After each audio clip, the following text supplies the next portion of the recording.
আইনের চোখে সবাই সমান, এটা সংবিধানে লেখা আছে, কোরআন শরীফে লেখা আছে, সবাই সব জায়গায় ঠিক আছে। কিন্তু প্রশ্ন হচ্ছে আইন যিনি প্রয়োগ করেন তার কাছে সবাই সমান কিনা। যিনি আইন প্রয়োগ করেন তার কাছে যদি সমান না হয়, আপনি কাগজ দিস্তার পর দিস্তা লিখে রাখেন, কিন্তু যে প্রয়োগ করবে সে যদি দেখে যে আসামি একজন সুন্দরী মহিলা, তাকে মার্সি করা দরকার, তর্কের খাতিরে বলেন, খারাপ অর্থে নেবে না, খুব বাস্তববাদী কথা বলতেছি।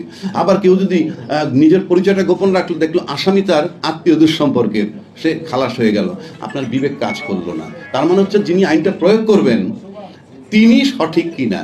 তিনি সঠিক হলে কাগজে এটা লেখা লাগে না। আর কাগজে লেখার মানে এই না যে কাগজে লিখছে বলে আপনি ভিতরে আছেন।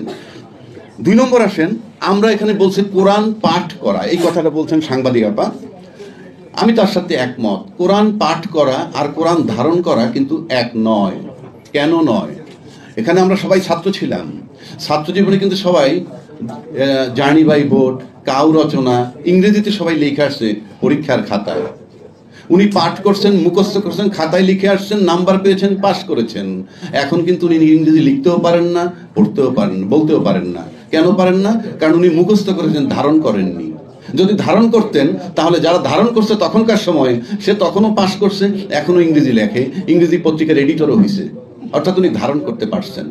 একইভাবে যদি আপনি কোরআন ধারণ করতে না পারেন, কোরআন পাঠ করেন, তাহলে কোরআন পাঠ করলে কি হবে? ভাই বললো 13 লক্ষ আলেম আছে, আমরা এমনও পেয়েছি একজন আলেমকে জবাই করেছে কোথাও, তখন বলছে আলেম সাহেব জবাই করলো, কিন্তু আলেম সাহেব জবাই করলে কোরআনের তো কিছু হয় নাই, কোরআনের জায়গায় তো কোরআন আছে। তার মানে হচ্ছে আপনাকে ধারণ করতে হবে। এখন কোরআন যদি আপনি ধারণ করতে চান তাহলে কি করতে হবে? কোরআন ধারণ করতে হলে আপনাকে ডিভাইন নলেজ নিতে হবে, অথবা ডিভাইন ব্লেসিংস লাগবে। এই ডিভাইন ব্লেসিংস আপনাকে আল্লাহ পাক দিবে এবং এটা দান সূত্রে পাবেন।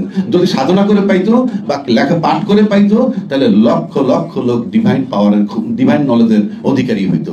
ডিভাইন নলেজ এমন এক জিনিস, ডিভাইন নলেজের সাথে আপনার ট্রান্সপারেন্সির সম্পর্ক থাকে। সাংবাদিক আপা বললে গেলেন ইন্ডিয়ার একজন পাইলটের কথা বা একজন অফিসারের কথা, নারী মুক্তির সাথে রিলেটেড করছেন, নারীরা জাগরণ।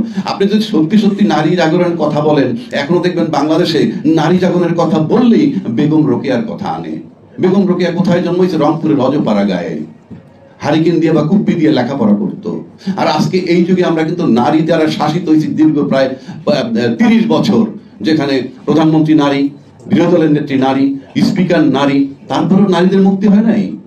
তারাও তো যখন আলাপ করতে যায় যে নারী মুক্তির কথা বলে, ওই শেখ হাসিনা বলেন, অন্যের কথা বলে, তারাও বেগম রোকেয়াকে টানে। বিকজ বেগম রোকেয়া ছিলেন ট্রান্সপারেন্ট, স্বচ্ছ। স্বচ্ছতা না থাকলে আপনার কথা কেউ শুনবে না, ক্লিয়ার। আপনি যত কথা বলেন, যত আইন করেন, আপনি নিজে যদি স্বচ্ছ না হন, আপনার কথা কেউ শুনবে না। It is my challenge. আজকে যারা আমরা এখানে আলোচনা করতেছি তাদের কথাও কেউ শুনবে না, কালকে যদি আপনাকে পাওয়ার দেওয়া হয়। বিকজ আপনি নিজে স্বচ্ছ হতে হবে। To the pure all things are pure. আপনি নিজে চোর হলে চোরের সাথে দেখা হবে, সোজা বাংলা। আপনি বলতেছেন এখানে 90% লোক মুসলমান, অফকোর্স। এখানে চুরি করে যারা তারা মুসলমান, ডাকাতি করে যারা তারা মুসলমান, যিনি বিচার করেন তিনিও মুসলমান। তো কিরকম মুসলমান আমি বাকি 8% 10% বাদ দিলাম। আমরা যারা মুসলমান, চোরকে মুসলমান, ডাকাতকে মুসলমান, ছিনতাইকারী মুসলমান, বিচারক আমি মুসলমান, রাজনীতিবিদ মুসলমান, টাকা চুরি করি মুসলমান। Don't say that you are a Muslim. Muslim by faith and Muslim in action অনেক তফাৎ। আপনি কাগজে লেখেন আপনি Muslim by faith, in action আপনি চোর, লম্পট, বাটপার। সুতরাং আমি সেটাই বলতেছি যে ইসলাম যে আপনি ধারণ করবেন, it is very tough thing. Islam যারা ধারণ করছে তাদের এক্সাম্পল আমি আপনাকে দিই। একজন ব্যক্তির নাম বলি, উনি জীবনে আবেদন করেন নাই যে আমাকে কোনো মসজিদের পাশে কবর দিও, কিন্তু ওনার গানে লিখে গেছেন মসজিদেরই পাশে মনে কবর দিও ভাই, যেন গড়ে থেকেও আমি মুয়াজ্জিনের আজান শুনতে পারি। তার কবর হয়েছে ইউনিভার্সিটি মসজিদের পাশে। আর তাকে যারা বাস্টার্ড বলছিল, হুমায়ুন আজাদ, সে মারা যাওয়ার পর তার পরিবার আবেদন করছিল ওইখানে যেন তার কবর দেওয়া হয়। ইউনিভার্সিটি কর্তৃপক্ষ বলছে এখানে আর কারো কবর হবে না। তার কবর হয়েছে মুন্সিগঞ্জের রানীখোলায়। উনি কিন্তু ভাষা বিজ্ঞানের উপরে ডক্টরেট। হু কেয়ারস? পেট মোটা হইলে তারা হইতো আমার বাপ পুলিশের আইজি হইতো।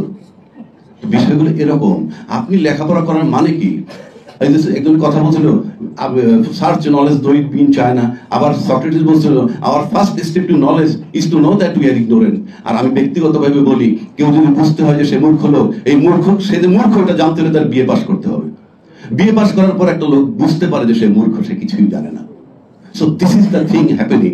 সুতরাং আপনি কোরআন ধারণ করবেন। কোরআন যদি ধারণ করতে পারেন তাহলে আপনার ভিতর থেকে ওই কথা আসবে, রমজানের এই রোজার শেষে এলো খিচুড়ি। গানটা কে লিখছে? পাগল নজরুল। কার রিকোয়েস্টে? আব্বাস উদ্দিনের রিকোয়েস্টে। বাংলাদেশে ওলামা ইলমের কোনো অভাব নাই, হাজার হাজার ওলামা আছে। আজও পর্যন্ত 1930 সালে এই গান লিখছে, এখন রোজার শেষে ওই গানটাই বাজে, রমজানের এই রোজার শেষে এলো খুশি গীত। কই তাফসিরে কোরআন যারা এত বললেন তারা একখান গান লেখেন না, কোথায় সেই গান? এটার মানে হচ্ছে আপনি যদি কোরআন ধারণ করতে পারেন তাইলে এই টেক্সট আপনার ভিতর থেকে বের হবে। এখন বলবেন নজরুল একজন ওলি আল্লাহ ছিল, ভালো কথা, আমি বলি এছাড়াও লোক আছে যার গান শুনলে আপনার কাছে মনে হবে যে এটা বোধহয় নজরুল লিখছে, যে নবী মোর পরশমণি, নবী মোর সোনার খনি, নবী নাম জপে যেজন সেই তো জাহানের খনি। আবার এই না, আরেকটা হলো আল্লাহু আল্লাহু তুমি জানলে জালালু, শেষ কর। এটা নজরুল লেখেন নাই, বহু মানুষের ধারণা নজরুল লিখছে। এটা কেরানীগঞ্জের অজপাড়া গায়ের এক ভদ্রলোক, তার নাম সিরাজ ইসলাম, উনি মারা গেছেন। নিশ্চয়ই সে কোরআন ধারণ করতেন, তাই এটি লিখতে পারছেন। আপনি যখন কোরআন ধারণ করতে পারবেন, পৃথিবীর সমস্ত জ্ঞান আপনার ভিতরে এসে একত্রীভূত হবে, আপনার কিচ্ছু করা লাগবে না। রাসূল পাককে বলা হয়তো লিভিং কোরআন। লিভিং কোরআন মানে জীবন্ত কোরআন।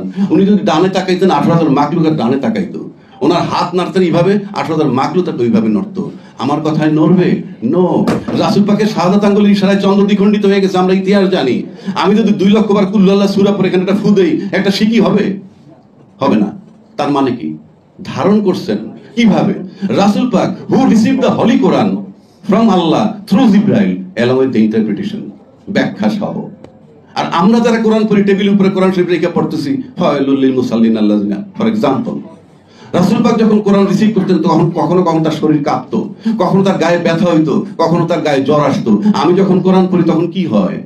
কানের পাশ দিয়ে মশা গেছে, থাপড় দিয়ে মশা মারতেছি। So that is the thing. আপনাকে কোরআন ধারণ করতে হবে। আপনি কোরআনের আইনের পুস্তকে লেখেন নো রেজাল্ট, কেন জানেন? Law can put a brake on crime, it cannot change the attitude of man. আপনার অ্যাটিটিউড চেঞ্জ করতে হলে আপনাকে ডিভাইন ব্লেসিংস আর ডিভাইন নলেজ, দুইটার একটা। ডিভাইন নলেজ অর্জন করা খুবই কঠিন, বাট ডিভাইন ব্লেসিংস আপনি পেতে পারেন সেটা ভালো কাজ করার মাধ্যমে। আর আপনি ট্রান্সপারেন্ট হওয়া হলে আপনার পূর্ব শর্ত। কাজেই আপনি ল দিয়ে কিচ্ছু ঠিক করতে পারবেন না যতক্ষণ পর্যন্ত আপনার নিজের ইন্টারনাল চেঞ্জ হবে। আপনার প্রত্যেকে নিজে নিজে চেঞ্জ হন, কোনো ল লাগবে না। ল দিয়ে আপনি কি করবেন? আপনি কি করবেন ল দিয়ে? আমি তো বললামই, চোর ডাকাত সবই মুসলমান, বিচারও করে মুসলমান। একদম সব শেষে একটা কথা বলে দিই, আমি লম্বা করবো না। সেটা হলো, আপনারা সবাই বাইং মাছ চিনেন, সাপের মতো যে মাছটা। সেই বাইং মাছ থাকে কোথায় সেটা বোধহয় আপনারা জানেন না, নিশ্চয়ই জানেন। সেটা থাকে পানিতে না, কাদায়, পানির তলে কাদায়। কিন্তু বাজারে আপনি একটা মাত্র মাছ দেখবেন বাইং মাছ, যার গায়ে কোনো কাদা থাকে না। কেন জানেন? আপনি যখন তুলে নিয়ে আসেন তার গায়ে কাদা থাকে না। অর্থাৎ সারা পৃথিবী তথা বাংলাদেশ করাপ্ট বা করাপশন বা কাদায় ভরা। এর ভিতরে আপনি আমি সবাই বাইং মাছের মতো যদি বাঁচতে পারি তবেই